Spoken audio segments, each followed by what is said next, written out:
Hello, everyone, and welcome to what is probably the final episode of the preset dungeons in the Chalice chats. I am. Ooh, look at this. I knew that the boss pathway couldn't have been far off the. Couldn't have been far away from the mainland, but I didn't realize just how close it was. And I'm not at all surprised to see a pre-boss pathway over here, because we encountered the mysterious... do I have the right weapon? I did not. Okay. Because we encountered that mysterious treasure chest that I could open through a wall in the elevator room off of the main section. So at some point, I am hoping that we're able to circle back and identify that particular treasure chest. That'll be an interesting one to verify. I'm also noticing I need to turn on my portable lantern. And I'm also noticing I need to keep an eye out in this sort of section for slimy, goopy oozes. Yes. So that's what I'm going to do. I'm going to walk carefully, look out for ooze, and avoid... Is that an ooze? I can't lock onto it, which means it probably is not. Okay, no, it's just stones. Mind plays tricks on you when you're down this low in the chalices. And what have we here? Is this Hintertomb style, or is this Tumuru style? This looks Hintertomb style. By which I mean, I think you'll recall there was that one setup that we found that was like this, with a like giant open section with all the tombstones, except there was a ladder in the middle. That's what I meant by Tumuru style. And this sort of room I associate with the Hintertombs because that is where I first saw something like this.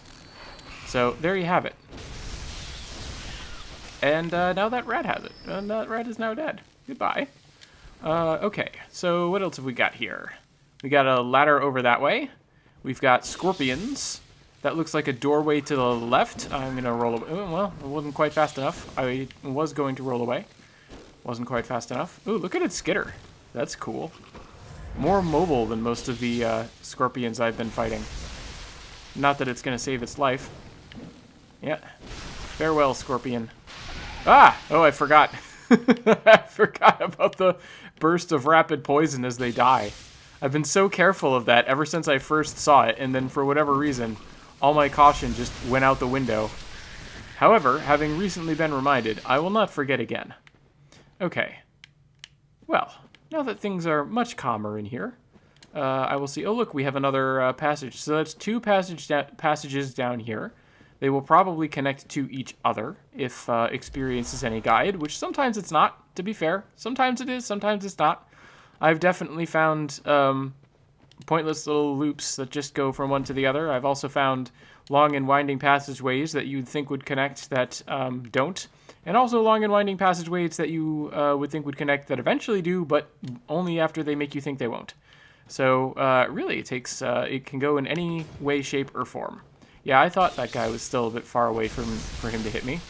So, yep, there we go. I just let him swing at nothing. And that was a little bit careless of me because I wasn't looking I wasn't keeping as sharp a lookout as I should have for the ooze. Uh-huh. Gotta be very careful. I've been gooped too many times by the ooze. Oh, okay. So we're on... I see the sides. We're in the bottom of the side setup. This is another prime candidate for a goop location. Not seeing or hearing a whole bunch of activity down here. Hello there. I almost didn't see you in the dark. There you go. Back to the ground with you. Okay. Yeah, lots of noises from overhead. But you see, I was saying before that it looked like those two lower passages connected, but it's looking like they actually don't. Well, sometimes they don't. See what happens if I go down the other passage. I considered putting a shining coin down there, but I don't think I'm going to do it, just because... ooh, free blood echoes, hooray. Just because... I hadn't fully explored it because of there was the scythes above. Although I didn't see a way to get to the scythes. I wonder if this passage is the way that we get to the scythes. That'll be interesting to see. This setup looks familiar. I wonder if there's going to be another boulder. It's going to come hurtling down at me. Let's find out. The answer is no. I ran off anyway. I ran off those stairs anyway because I'm so used to having to deal with a boulder in this sort of situation. I wonder why that could be. Okay. Ooh. All right. Yep. Just picking up some high-level cold blood. Just lying around. Oh, this is cool. I don't know. I feel like I want to say I haven't seen sensors like this before, this sort of incense burner with the hanging type, but I think I actually have. They're just usually higher up than I'm used to seeing. This one in particular is quite low, so surprising. See? Look at this. It's the scythes. Indeed. Okay, so they did connect, but they connected in such a way as to make me think I did not connect. So even though I was kind of wrong twice, I was also kind of right once. Maybe. If you can follow that sort of logic. Makes sense to me anyway. All right. There's an item down there? Maybe this isn't where I'm thinking of. Or maybe I'm just really bad at picking up items. It looks like there's space between these. Yes, there is. I almost didn't make that one, but I did. And, oh look, we have a treasure chamber. That's cool. Let's see what's in the treasure chamber. Normally, it's a lot more chalice materials. Ah, hello. I was suspicious. I'm always suspicious when I find these treasure chambers that the main enemy is not the only enemy, and they are a distraction to get me looking away from other enemies. And indeed, in this case, that turned out to be true. All right, I see you coming at me. That's fine. I'm on the wrong selector thing, though. All right, let me just back up a little bit. You're a little bit too close for comfort there. Now I'm just going to send a constant stream of executioner ghosts at you. Don't mind me. There we go. Thank you. That's what I wanted to see. My favorite way of dealing with those guys. Okay. Still being cautious of statues. Still living up to my absolute lack of any sort of tolerance for them. Zero tolerance policy when it comes to statues. They all must go. All statues must die. Oh, here's another one. Dead. Any more? No. That's right. No statues. Stay that way. Okay. Here we go. Here's another one. Goodbye. Yeah, there's a whole bunch on that other side of that room there. Whoop. Oh, and this one thought it could sneak by me. Thought I wouldn't notice. Well, I noticed. And now, the statue is no more. Any more statues over here? Oh, I see you. I see you. Long before you could be dangerous, which is where I need to see you. Uh-huh. Uh-oh. There we go. That worked. And we have this guy here. Anything on this central? Yes, indeed. So long. Farewell. Uh-huh. I forget the rest of that. Forget the rest of that song. Okay. There we are. Auf Wiedersehen, good night? Is that what it is? Something like that. Been a long time since I watched The Sound of Music. Okay, we've got more treasure chests. Farewell to statues. Farewell to another statue. I see two more. All right. The final statue has been smashed. All right, let's open these treasure chests and see what's going on. I wonder if this is where the... If one of these chests is what... None of them are close enough to the wall to make me think that it's the chest that, like, goes through. That seemed like a really powerful radial gem I just picked up. And that's unusual treasure for a treasure room. So I wonder if that's actually really good. The last gem that I dropped, or the last gem drop that I got, wasn't as good as it looked like it would be. So I'm somewhat skeptical, but you never know. Could be magnificent, for all I know. Okay, back up here. Now, there was an item... Yeah, there's an item down here that I seem to have missed. That I seem to have overlooked. Oh, because it was a drop from a dead enemy. Okay, well, that explains it. Alright, and as I recall, there was no goop, but I will still run anyway, just to be a little bit on the safe side. And probably... Yep, look at that. Indeed. All right, so as I suspected, eventually, these paths did connect. So I will mark them both with a shining coin. And that just leaves the ladder. Here we go. This is also higher up, so maybe this is where the mysterious through-the-wall chest is located. We're going to find out. I'm going to go back to that elevator room. I don't know if I'll do it on camera. But I'm at some point going to go back to that elevator room and double-check, see if I can no longer open that chest through a wall. Alright, I'm hearing a boulder, which means... Oh, this must be another... Is there like 2 treasure chambers here? Because normally these boulders indicate a treasure chamber. Also, normally they roll the other way. Weird. Huh. Maybe that's why... Oh, ow! I didn't realize I was standing directly in the path of that boulder. That was funny. Alright, let's not get hit by the boulder. Let's run this way. Maybe this is what's messing up the... Uh-oh. Hello. Thank goodness there was this here. Yeah, alright. Yep, you get hit by the boulder. Not me. Maybe this, yeah, this is highly unusual for a boulder setup. And so maybe this is why, maybe this is why that particular chest is sort of glitchy. I saw those statues. Look at all this, treasure. This is remarkable. Alright, so long, trap. I do not want any to deal with you. So, what is this that I can't pick up? Bold Hunter's Mark. Okay, that's fine. Yeah, I've started investing in other consumables and things since my blood bullets and vials have been maxed for so long. And it's still better to spend the blood echoes than just lose them. Ah, 2 yellow backbones. Okay. Alright, now... Gotta run to this section here.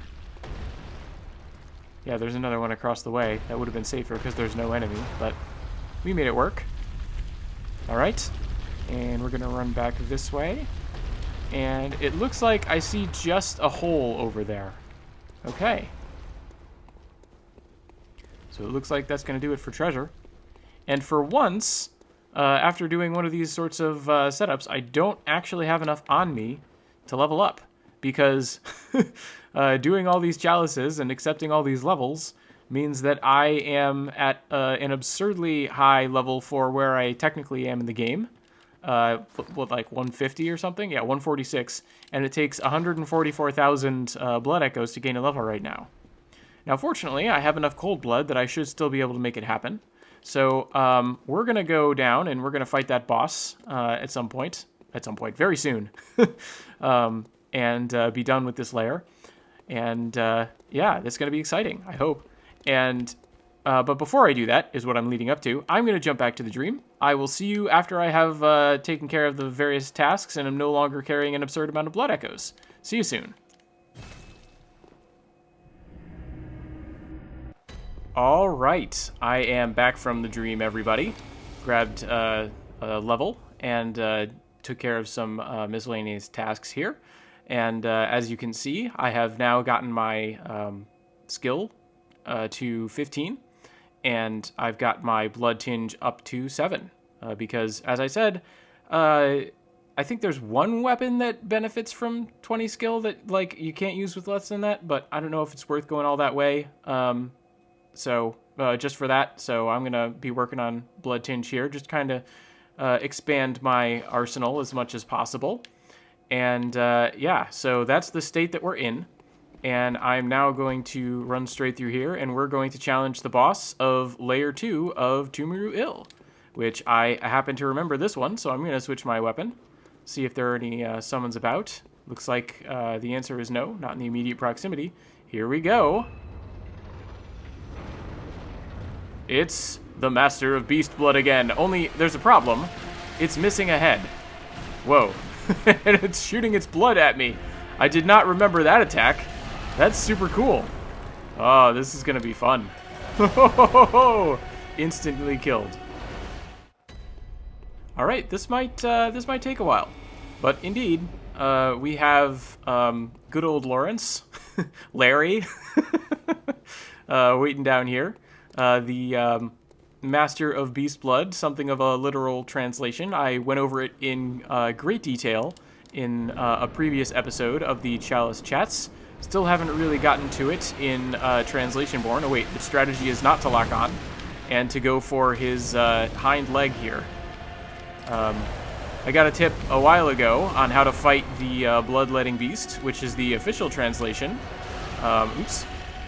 And it was to go for, avoid the blood, go for the legs, one of the rear legs. And as I recall, the strategy for this particular version was a little bit different, but still seems like a viable approach. So, oh, nope, that didn't work. I'm alive, though. Couldn't quick rise after that one. Normally, after you get hit, if you tap roll, you can get up a little quicker than you normally could. Oops. Well, whatever. I just healed through whatever damage I took from that, so clearly not that big of a deal as far as attacks go.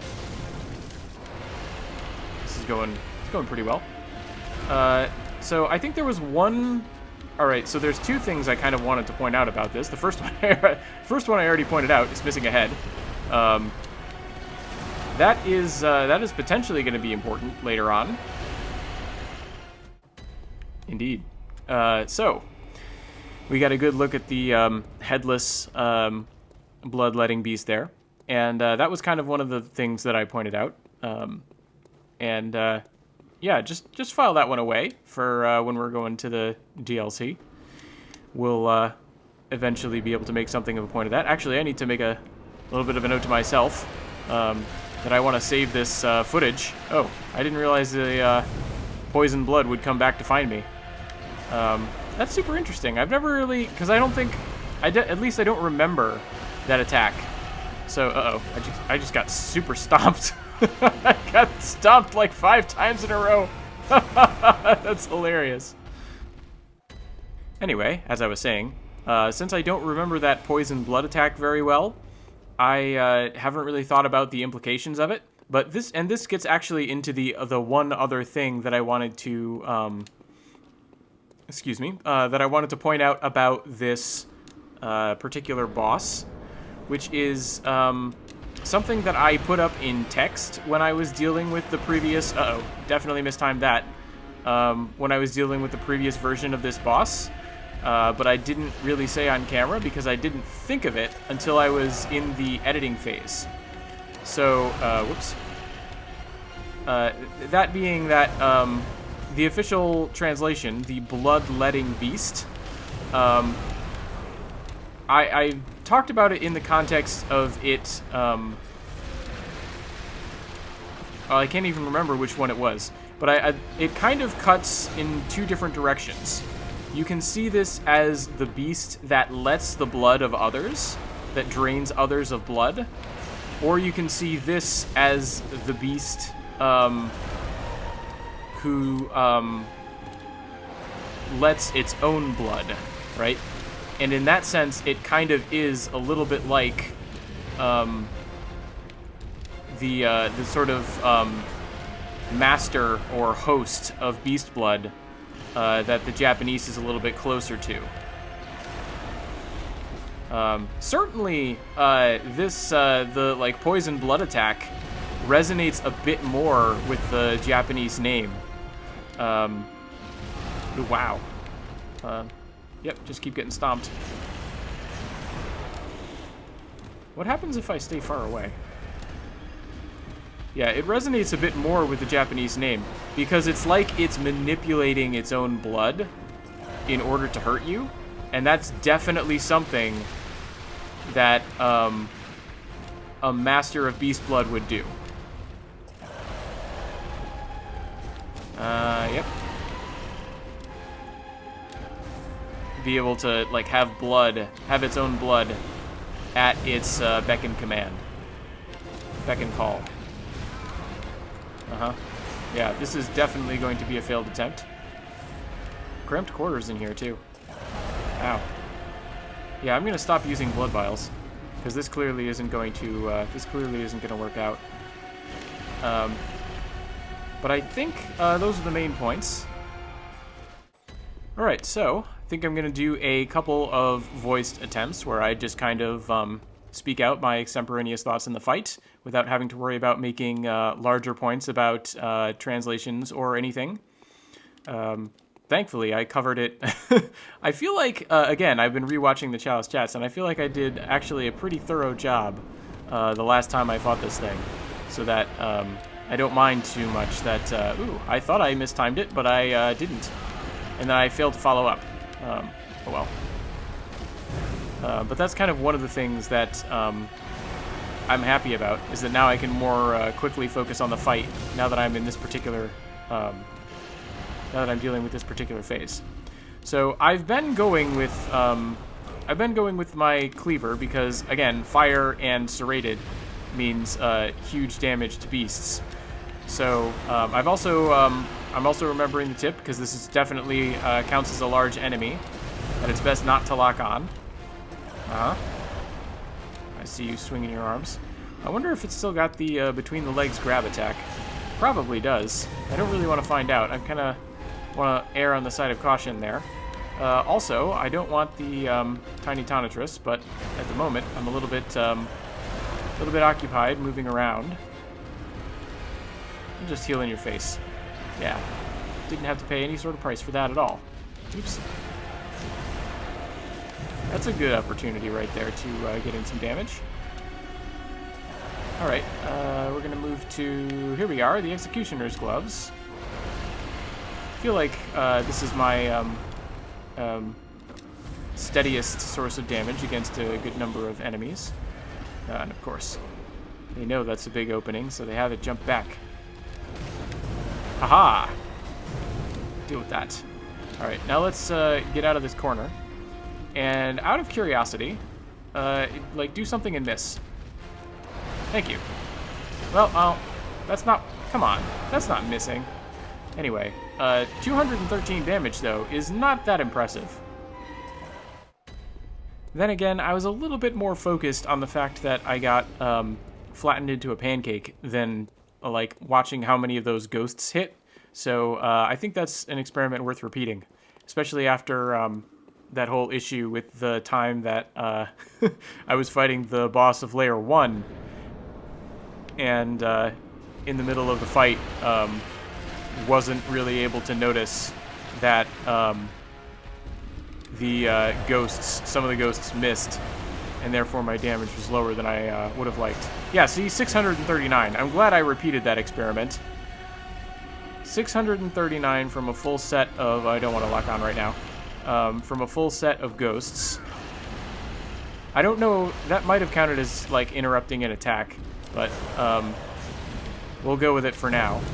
Yeah, see, that's 506. I feel like that also counts as interrupting an attack. 506 is pretty good. See, yeah, 379. So that was probably on an interrupt. 379 from the saw cleaver.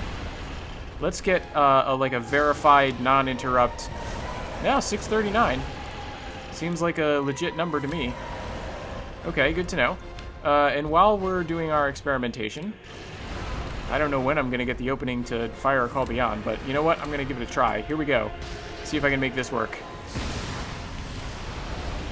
Yeah, 838. I feel like that was like one of the few ways in which that particular attack could work, and I feel pretty happy with it. So, I'm definitely not going to be using a call beyond. I feel like that's not much of an option. However, the Executioner's Gloves, a little bit more reasonable. A little bit more sensible.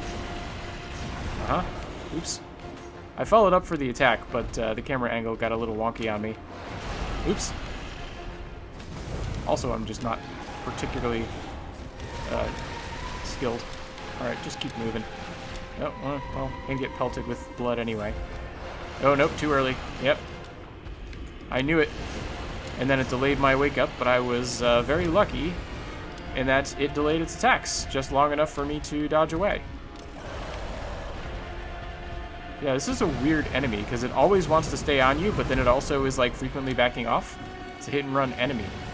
Alright, there's one crucial piece of the puzzle that remains missing and unaccounted for. Here we go. So, we get, like, 360 or something to 400 with the Tonitrus. Not the Tonitrus, the Saw Cleaver. 300 from the unbuffed Tonitrus. And, well, miss. 430 from the buffed Tonitrus. 430 from the buffed Tonitrus. Ow. Uh-huh. I feel like it's around 400 from my Saw Cleaver. Let's try that. Whoop, here comes the blood again. Nope, got stomped. Nope. Thank you. Yeah, it's like 400, 403. So this is better than my unbuffed Tonitrus and not quite as good as my buffed Tonitrus. If that 27 damage per swing is going to differentiate it, like, I feel like it's not worth it. I feel like this is, the Saw Cleaver is the way to go here. Alright. So, alright, I feel like I've gained a pretty good set of initial data.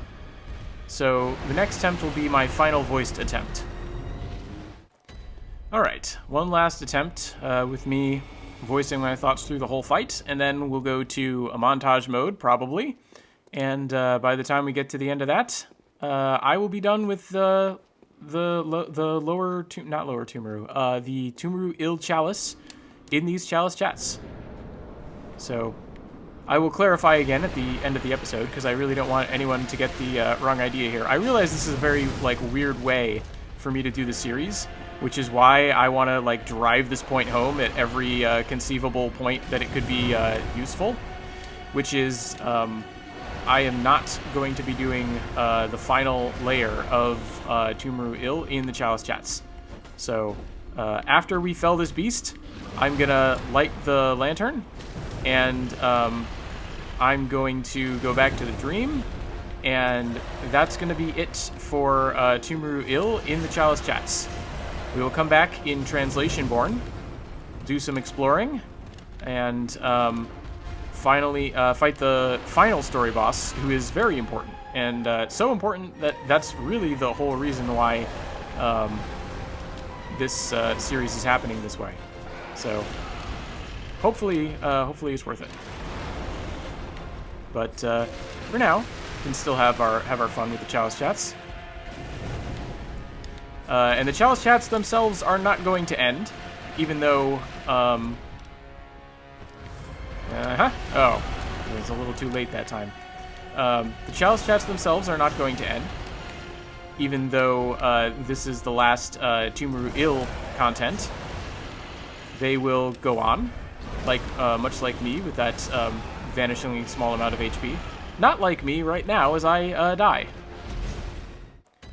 Right, so, to just finish that thought, the Chalice chats will go on. We are going to be doing a Feated, Rotted, Cursed dungeon of my own creation to kind of cap things off. That should be fun. I hope you will join me for that. And, I think I'm going to cut over to montage mode at this point, and I will see you in the last successful boss attempt.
Ooh, lucked out.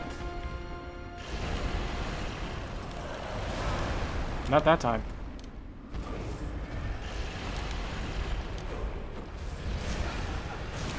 No, I knew it was coming.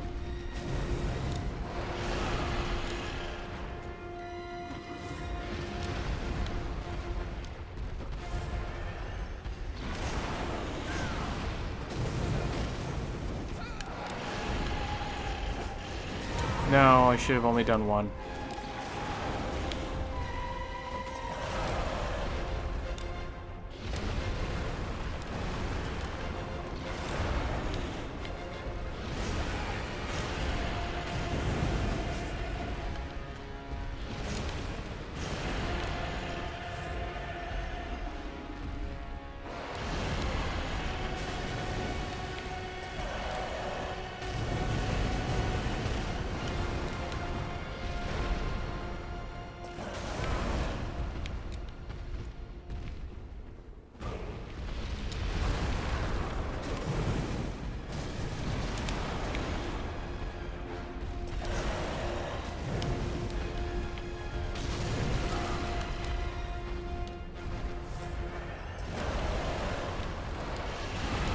Too early. You gonna lose me? That'd be great. Nope, you're gonna heal. Well. That was the biggest damage I think I've ever seen from a Call Beyond. Great.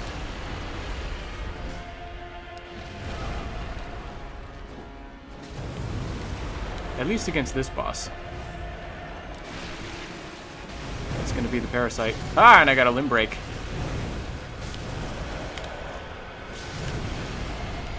Did I get another one? No.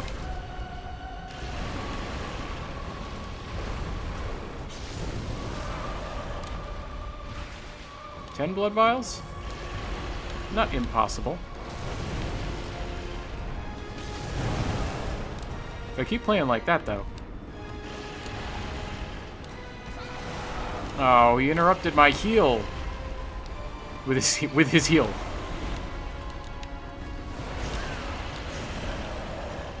Third one. Yep, I remember. That's killed me before. Ah, right into the slam. Yeah, maybe this won't be it.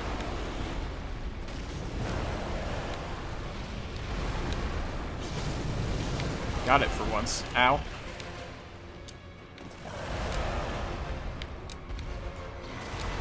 Ooh, he missed me with the stomp.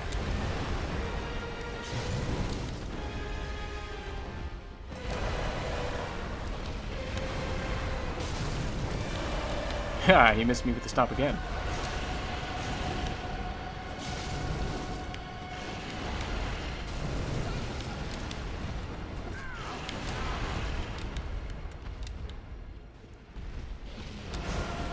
Got it. 3 blood vials. Probably should have gone for an attack there. Ow! He finally hit me with that stomp.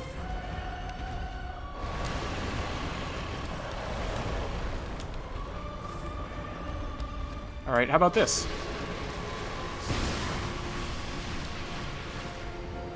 Ooh, I got very lucky on that poison buildup. Alright, out of blood vials.